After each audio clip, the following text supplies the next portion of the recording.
Kesetimbangan ion dalam larutan garam. Pengertian garam. Garam merupakan senyawa ion yang terdiri dari kation logam dan anion sisa asam. Kation garam dapat dianggap berasal dari suatu basa, sedangkan anionnya berasal dari suatu asam. Dari hasil suatu percobaan, diketahui bahwa sifat larutan garam bergantung pada kekuatan reaktif asam basa penyusunnya. Sifat garam. Garam dari asam kuat dan basa kuat bersifat netral. Garam dari asam kuat dan basa lemah bersifat asam. Garam dari asam lemah dan basa kuat bersifat basa. Garam dari asam lemah dan basa lemah bergantung pada harga tetapan ionisasi asam dan tetapan ionisasi basanya, Ka dan Kb. Ka lebih dari Kb bersifat asam, Ka kurang dari Kb bersifat basa, Ka sama dengan Kb bersifat netral.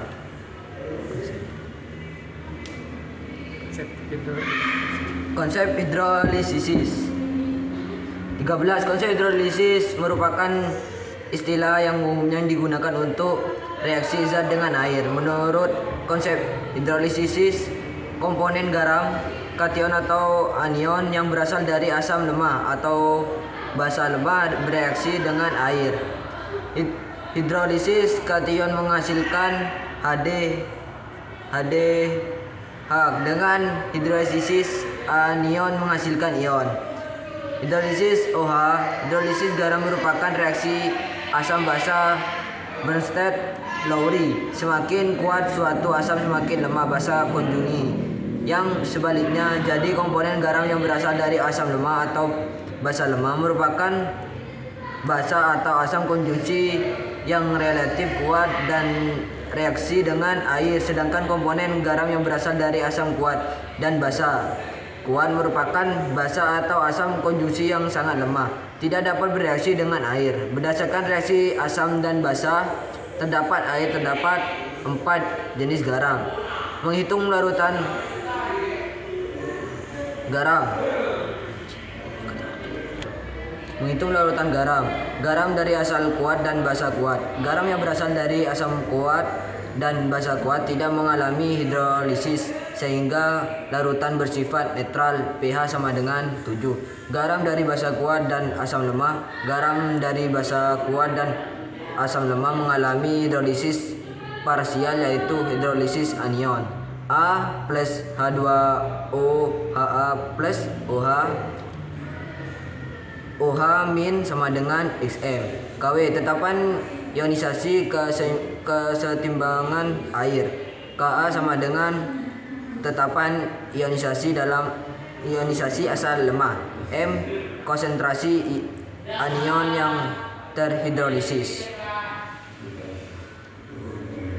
Menghitung pH larutan. Garam asam kuat dan basa lemah. Garam yang berasal dari asam kuat dan basa lemah mengalami hidrolisis kation. BH plus HO, B plus HO. H sama dengan XM. KW sama dengan tetapan ionisasi kesetimbangan air. KB sama dengan tetapan ionisasi basa lemah. M konsentrasi kation yang terhidrolisis. Menghitung pH larutan. Garam dan asam lemah dan basa lemah. Garam yang berasal dari asam lemah dan basa lemah. Hidrolisis total. pH larutan sukar dikaitkan dengan harga Ka dan Kb maupun konsentrasi garam. pH larutan dapat dihitung melalui pengukuran H+ sama dengan Kw kali Ka. Kb. Kw tetapan ionisasi kesetimbangan air, Ka tetapan ionisasi asam lemah, Kb tetapan ionisasi basa lemah. Soal. Jika tetapan asam CH3COOH sama dengan 10 min 3, maka pH larutan CH3COONA 0,01 M bernilai sama dengan OH min sama dengan akar KW per Ka kali M sama dengan akar 10 min 14 per 10 min 5 kali 0,01 sama dengan akar 1 kali 10 min 11 akar 1 kali 10 pangkat min 11 3,16 kali 10 pangkat min 6. POH sama dengan 6 min log 3,16 sama dengan 5,5. pH sama dengan 14 min 5,5 sama dengan 8,5.